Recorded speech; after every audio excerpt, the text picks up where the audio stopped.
joia? Beleza, então. Entenderam a diferença do guia cirúrgico dentro suportado, dentro do muco suportado, pro muco suportado. Ok, apagado, vamos restaurar aqui. Casos totais. Beleza? Entendido? A segunda indicação de cirurgia guiada. Então, vamos lá. Vamos deixar aqui para que a gente não... A segunda indicação, então, para casos parciais. No início, os casos parciais eram difíceis de serem feitos, né? Eles tinham muita interferência, pouca precisão. Por quê? Porque aqui, no início, a gente utilizava, então, o quê? 2 tomografias no preparo, tá certo? Uma tomografia do paciente e uma outra tomografia, o quê? Do guia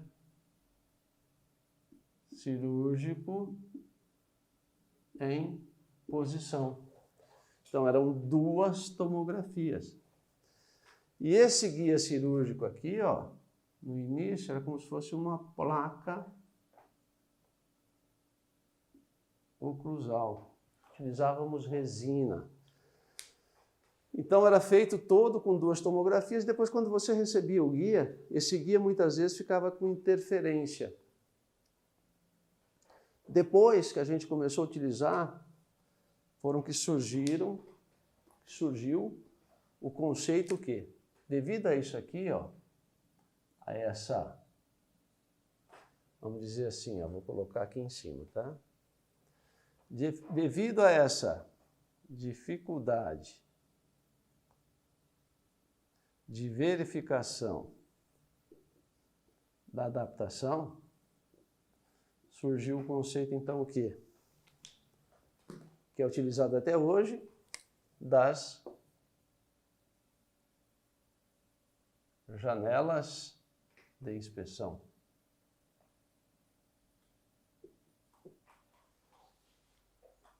Para que a gente, então, começou a fazer essas janelas para que a gente verificasse se esse guia se assentava perfeitamente ou não.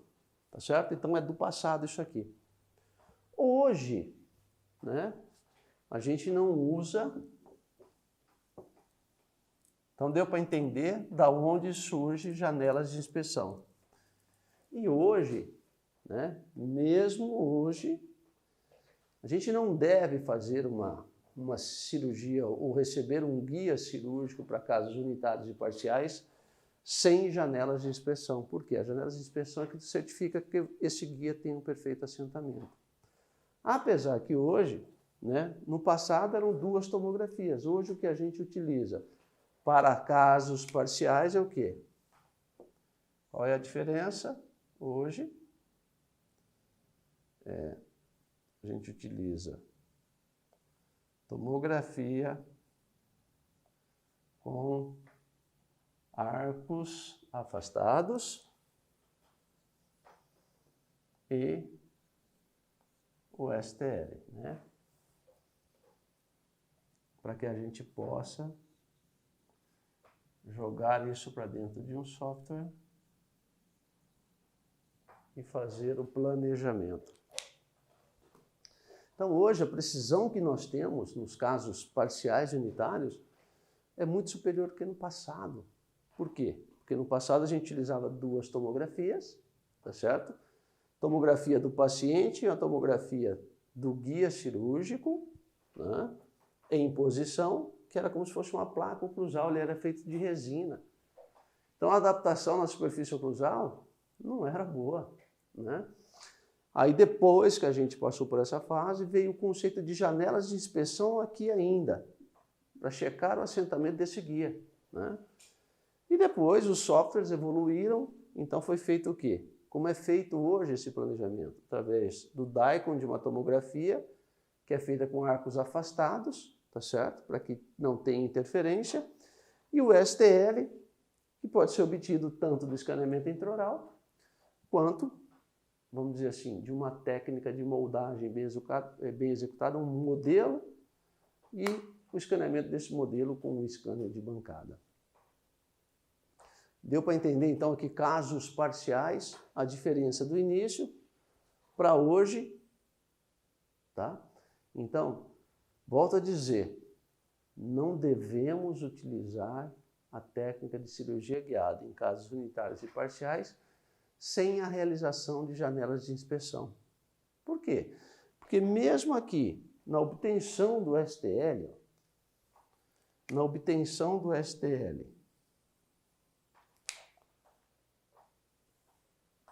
vamos apagar aqui, ó.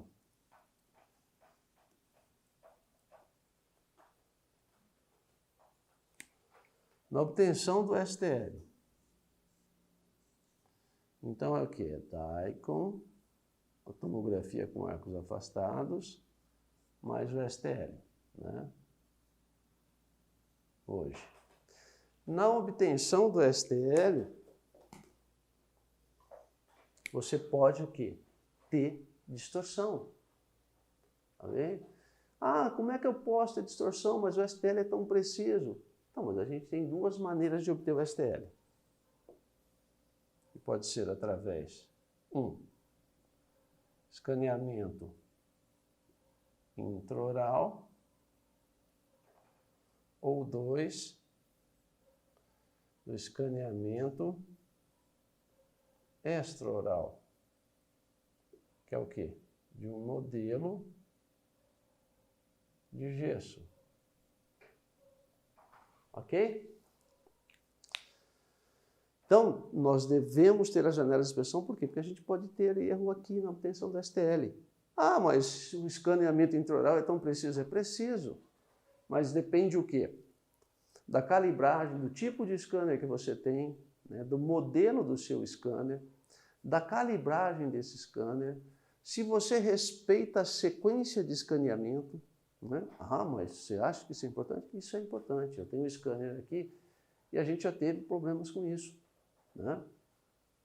Principalmente quando você vai passar de um lado para o outro, esse escaneamento, né? Você vai passando o scanner, se você tem uma dificuldade, ou se você carrega muito de arquivos, ou se você apaga e repete esse escaneamento, então quer dizer, a gente tem problemas.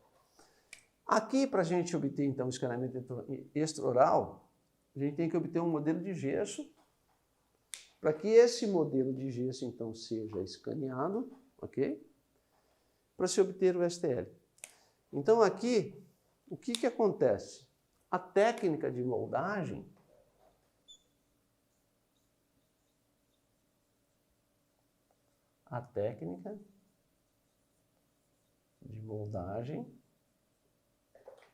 é fundamental, né?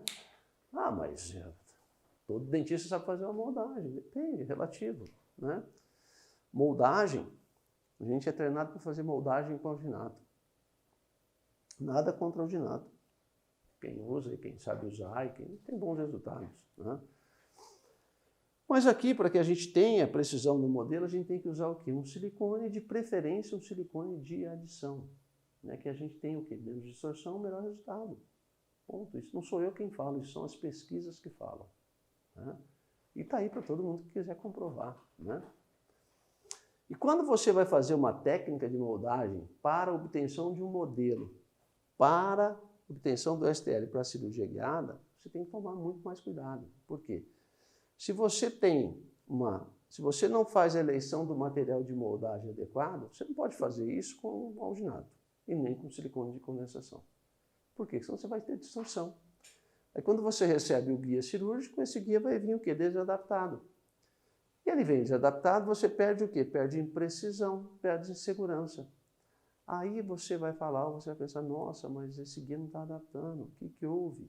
Né? A técnica de cirurgia guiada não funciona. Volto a dizer, técnica de cirurgia guiada, se você respeita todo o protocolo de preparo, se você respeitar todo o protocolo de preparo do paciente, tanto para caso total, parcial e unitário, você vai ter sucesso. Eu falo que o preparo é como um elo, né? A técnica toda. Então, muitas vezes a pessoa fala assim, ah, mas eu fui colocar o implante ficou fora do osso. Ficou fora do osso por quê? Primeiro ponto, né? Ah, a técnica de cirurgia guiada não funciona, não presta. Espera lá. Será que você respeitou a técnica de preparo? Será que você fez o quê? O protocolo de preparo correto? É isso que muitas vezes eu falo. As pessoas esquecem, elas acham que, os profissionais acham que é só comprar um kit cirúrgico, ir lá fazer um hands-on, nada contra hands-on, né? E voltar para a clínica e começar a usar. Gente, é muito mais complexo que isso. Você tem que o quê? Você tem que estar atento ao quê? Ao preparo do seu paciente, né? Porque a técnica de cirurgia guiada, você sai do real, transfere todas essas informações que você tem no mundo real para o ambiente virtual, para o mundo paralelo, que a gente chama aqui. Mundo paralelo, porque eu estou muito no online, né? Então a gente brinca com isso. Esse é o mundo paralelo. Então você faz o quê? Você sai, você transfere todas essas informações do mundo real para um software. Esse planejamento todo da cirurgia é feito no ambiente de um software e depois isso é transferido para um guia cirúrgico, que é uma cópia do guia tomográfico ou do escaneamento, tá certo? Com a posição virtual daqueles implantes. Que é feito o quê? Esse guia é feito numa impressora 3D. Então, o nível de precisão que a gente tem, se a gente respeitar todo o protocolo de preparo, é enorme. Agora, não venha querer me dizer que a técnica de cirurgia guiada não tem precisão, não tem segurança. Isso já está mais, a gente já passou dessa fase há muito tempo. Eu já falei para vocês isso. Em 2007, quando eu fui fazer o meu doutorado, a principal dúvida que eu tinha, que eu estava no início da curva da cirurgia guiada, eu comecei a usar em 2004, 2005, então eu tinha o quê? A dúvida se eu poderia indicar essa técnica com segurança, com precisão para o meu paciente. Porque eu volto a dizer, nós não vendemos material. O dentista vende o quê? Vende conhecimento para o seu paciente. É uma relação de confiança. E você precisa o quê? Sempre que você for indicar uma técnica para o seu paciente, primeira coisa, se essa técnica tem comprovação científica ou não, né? Se ela foi desenvolvida cientificamente ou não. Nós não podemos achar, eu acho que a técnica... Não. Então, quando eu fui fazer o meu doutorado em 2007, eu fui lá e executei um trabalho testando ou avaliando a precisão do sistema que eu estava trabalhando. Era o sistema Nobel Biocare na época, né? E esse trabalho de precisão, de segurança, né, esse trabalho foi para responder para mim mesmo se eu tinha segurança, se eu tinha precisão para trabalhar com essa técnica. Que os benefícios estavam inerentes, mas eu precisava ter certeza, eu precisava mostrar isso. E a gente tinha poucos trabalhos científicos mostrando isso. Em 2009, então, eu fiz a publicação desse artigo, né, mostrando então o desvio angular dos implantes, avaliando os 3 ângulos, X, Y e Z, né, os 3 eixos, né, a precisão que esses implantes tinham, tá certo? Então, segurança, precisão já está mais do que comprovado. Tem vários artigos científicos na literatura. Ah, o Edilson não precisa me ouvir, né? Digita lá, vai lá no PubMed, digita, né, cirurgia guiada, precisão, você vai ver lá vários trabalhos, tá certo?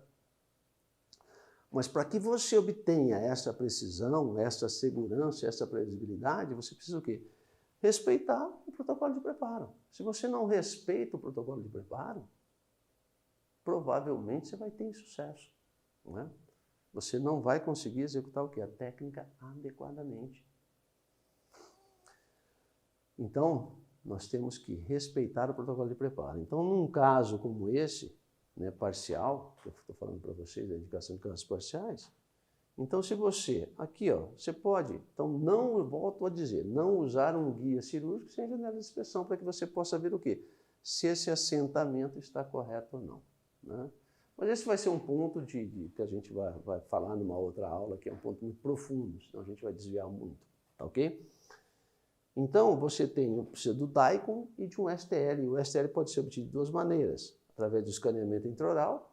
Então, aqui você pode ter problema? Pode, se o teu scanner não estiver bem calibrado.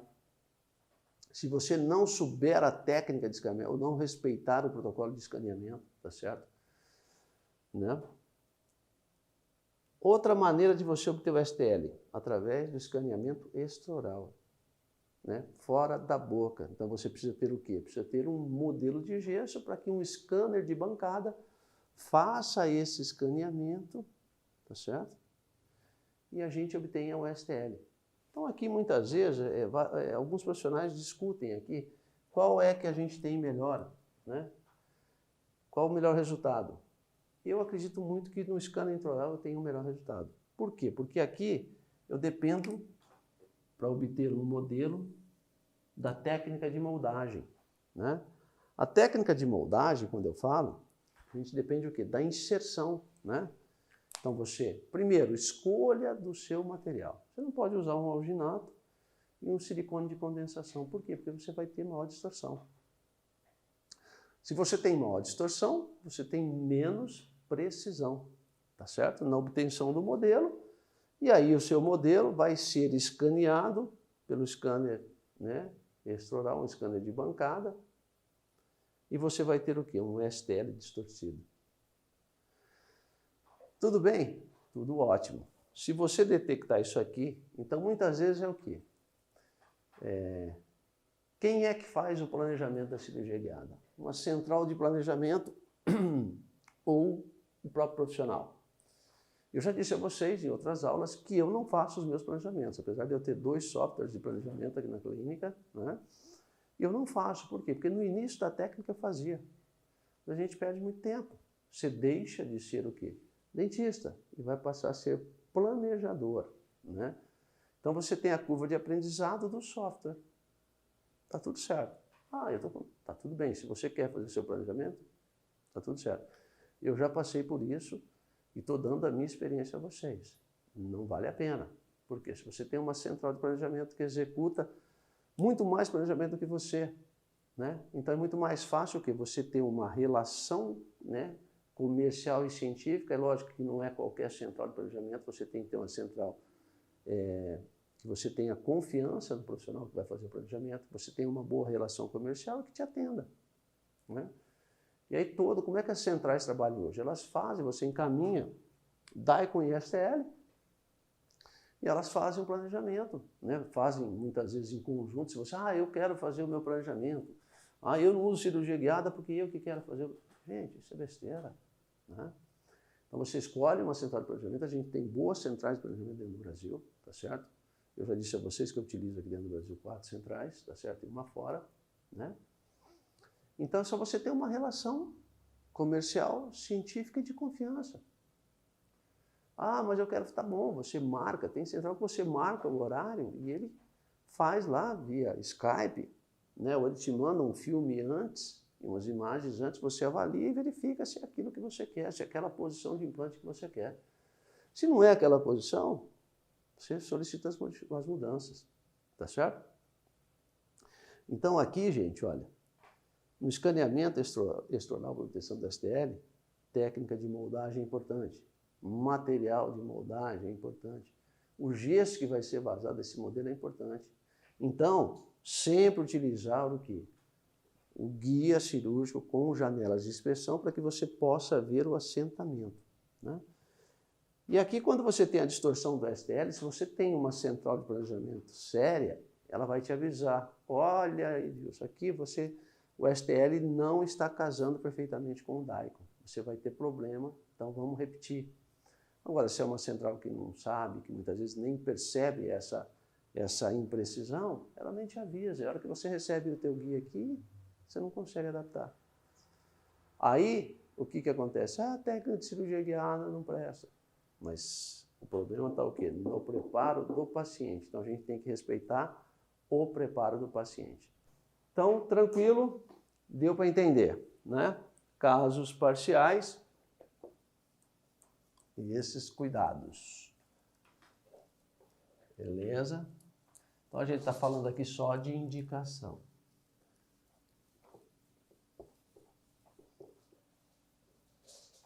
E por último agora, vamos falar então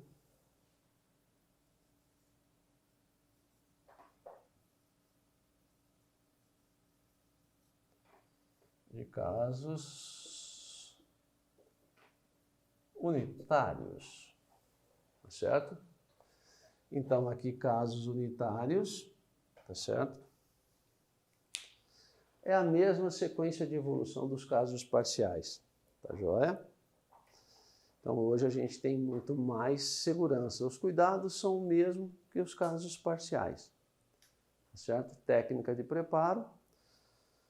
Então a gente precisa do DICOM e do STL para jogar isso para dentro de um software, ok? E nos casos unitários nós temos o caso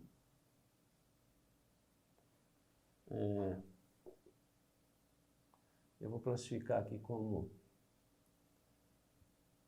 desdentado, aquele paciente que não tem, que tem ausência de um dente, e os casos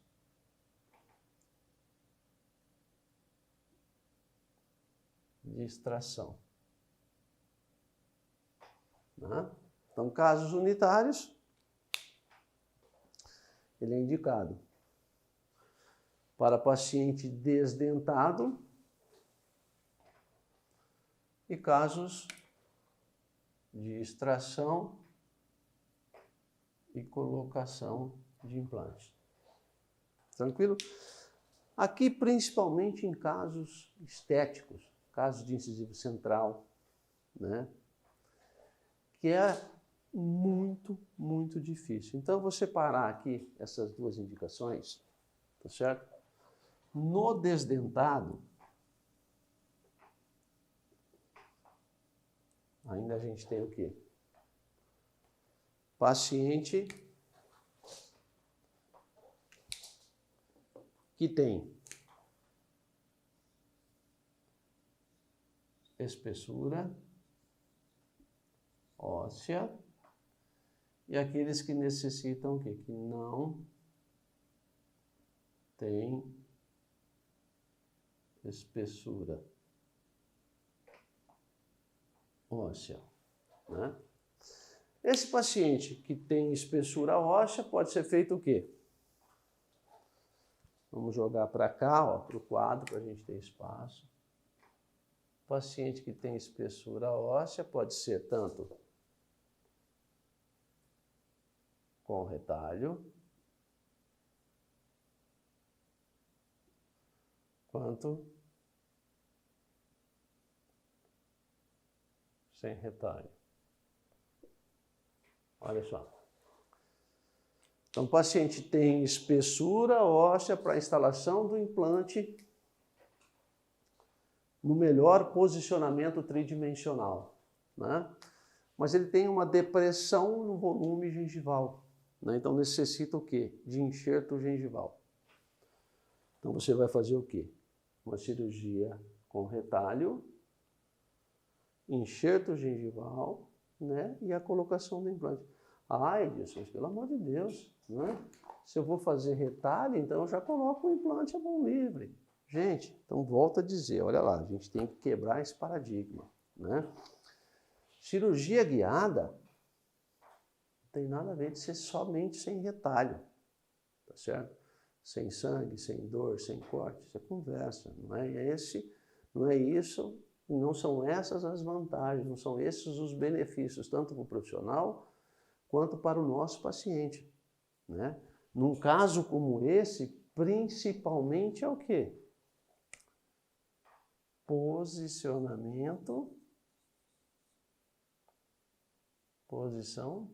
tridimensional do nosso implante. Por quê? A posição tridimensional do nosso implante é que vai nos dar o quê? O resultado protético. que vai nos dar o quê? Longevidade. Nosso implante. Né? Não esqueçam, né? Esqueçam esse conceito. Vamos quebrar esse paradigma. Olha, num caso unitário, o paciente tem muito osso. Né? Eu posso fazer com retalho, eu vou fazer retalho, mas pera lá, por que eu vou fazer então cirurgia guiada? Cirurgia guiada, volto a dizer, olha só, não é só sem retalho. Ela pode ser muitas vezes ser executada sem retalho, se você tiver espessura óssea e tiver um bom posicionamento desse gengival, não tiver depressão gengival, tá certo? E muitas vezes o quê? Então você associa a instalação com o retalho, com um posicionamento tridimensional, né, que vai dar o quê? Longevidade, que vai dar resultado protético, com um enxerto gengival. Então você vai ter o quê? Um resultado muito superior. Ah, mas o meu paciente, se você mostrar o benefício para o seu paciente, não é o fato de ter retalho ou não. Cirurgia guiada é posicionamento tridimensional, é tecnologia, é você usar o quê? É você usar o DICOM de uma tomografia, né? Um exame de imagem com precisão que te dá o quê? Que te dá segurança, né? Associado ao STL de um escaneamento. Você vai fazer o planejamento dentro de um software, né? Qual é mais fácil de você errar? É você instalar um implante à mão livre ou você instalar um implante guiado. Então, esse é um trabalho agora publicado em janeiro desse ano, que é fantástico, mostrando que a instalação de implantes através de alguma guia, tá certo? É muito superior à instalação à mão livre. Os resultados são muito melhores, né? Então, nós temos que quebrar esse paradigma, tá certo? Não é porque você vai fazer retalho que você não pode usar cirurgia guiada. Então, nós temos, aí é que nós temos que usar, tá joia? E você, aqui nesses casos que você tem espessura óssea, então você pode fazer com retalho ou sem retalho, tá certo? Quando você faz com retalho, você associa o quê? Um enxerto de tecido conjuntivo, tá certo? Para que você tenha o quê? Um resultado estético melhor, uma longevidade maior. Aí é um conjunto de fatores, depende muito do quê? Da filosofia que você segue, né? Tá certo? E a outra situação é quando você não tem espessura óssea. Ó, quando você não tem espessura óssea para fazer a posição tridimensional correta. Aí você faz o quê? Ah, vou fazer a mão livre e está tudo certo. E aí depois você tem que fazer um abattement, né, personalizado para corrigir o posicionamento tridimensional que não ficou certo. Então, não tem espessura óssea, você indica a cirurgia guiada? Sim, em casos parciais e em casos unitários. Por quê? Quando eu consigo estabilizar o meu implante. Ok? Eu conseguindo estabilizar o meu implante, eu uso a técnica de cirurgia guiada associada ao quê? Ao enxerto de biomaterial mais enxerto de tecido conjuntivo e membrana. Então, eu posiciono o meu implante tridimensionalmente, na posição tridimensional correta. Ele vai ficar o quê? Eu preciso ter uma estabilidade desse implante. Ele vai ficar com metade das roscas expostas, eu preencho com biomaterial, venho com uma membrana de colágeno, com enxerto de tecido conjuntivo e muitas vezes eu posso deixar até com cicatrizador ou fazer um provisório. Vai depender da estabilidade que você consiga no implante. Mas até nessas situações, por quê? Porque eu consigo o meu melhor posicionamento tridimensional. Hoje, o que é que eu recebo mais na minha clínica? Vamos falar para vocês. É mais para a gente repetir posição errada de implantes. né? Ainda bem que lançaram, ou que as empresas resolveram oferecer o Santo Retrieval, né? Você consegue remover os implantes sem o uso de uma trefina, né? Salvo raras exceções quando o implante é marca barbante e não tem resistência, né? Usa uma liga muito ruim. Então você vai usar o Retrieval, ele abre, tá certo? Então, voltando aqui, indicação. Casos unitários, desdentado, paciente que tem espessura óssea, você faz com retalho e sem retalho. Com retalho você associa, então, o enxerto de tecido conjuntivo, e paciente que não tem espessura óssea, você vai fazer o quê? Desde que você tenha, quando você indica? Quando você percebe que você tem osso basal, que você consegue estabilizar o implante. E você coloca ele na posição tridimensional correta, associa o enxerto de biomaterial e o enxerto de tecido conjuntivo. Tranquilo? Beleza? Vamos lá agora. Vamos complementar aqui as indicações, né? E os casos aqui, ó.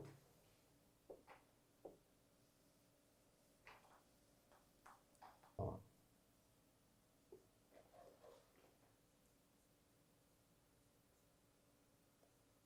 Distração.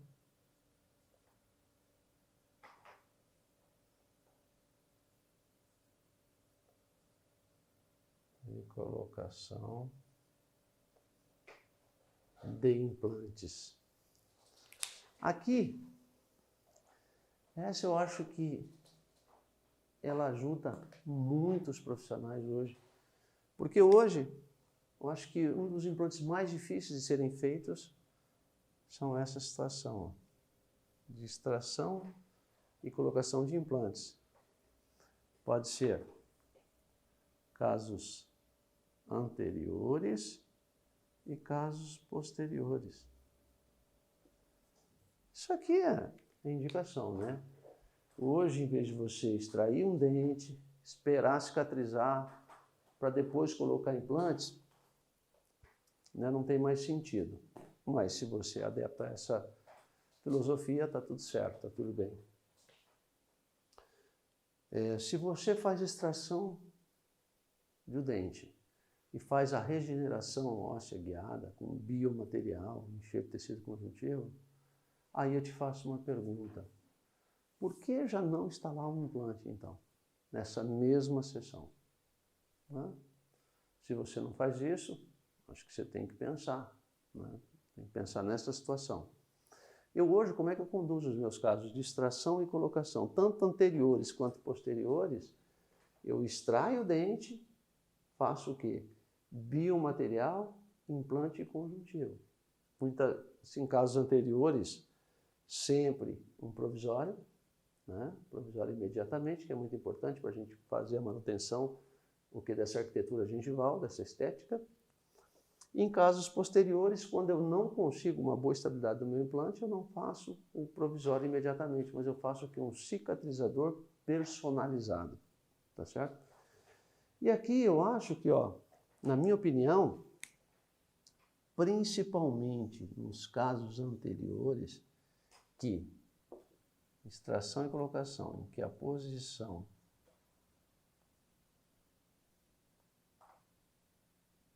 tridimensional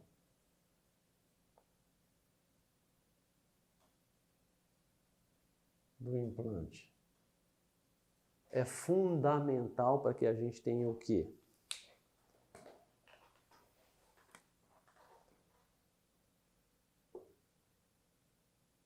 Resultado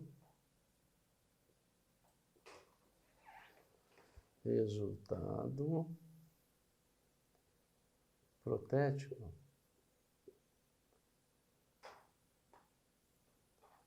Porque aqui, se o paciente perde o incisivo central, um paciente jovem, ele tem todos os seus dentes como referência. Isso aqui é um caso de difícil resultado, né? Se você for instalar implantes à mão livre, é muito difícil de você conseguir o quê? O posicionamento tridimensional do implante. Muitas vezes você tem um pequeno desvio, um grande desvio, aí você tem que lançar mão de abattements personalizados, né? De resultados mirabolantes. Mas isso está tudo certo. O que acontece se você não tem a posição tridimensional correta do implante, principalmente nesses casos anteriores de extração e colocação, a frustração do seu paciente é muito grande, né? Você pode ganhar e perder um paciente. Então, o risco que você tem hoje no caso anterior é muito difícil, é muito alto, né? Um risco muito grande para você, pode ter um resultado protético pobre. E o paciente tem todos os seus dentes remanescentes como o quê? Como avaliação. Então, a cirurgia guiada, nestes casos aqui, ó, em casos unitários, tanto de anteriores quanto posteriores, ele pode o quê? Dar um conforto muito grande da precisão, da segurança, da previsibilidade, da posição tridimensional e resultado protético para o cirurgião dentista, né? Extração e colocação na região de molar. É difícil, porque muitas vezes você tem que entrar na área de septo, né? Na região anterior você tem que ter o quê? Um approach palatino.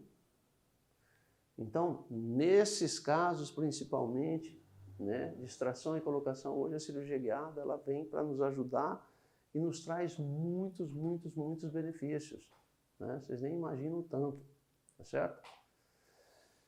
Bom, o que eu tinha para falar para vocês sobre indicação, então, hoje era sobre indicação. E olha aqui, então, cirurgia guiada.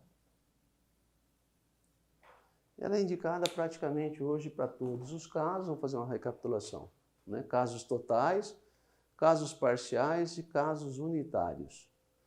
Principalmente, aonde nos casos unitários?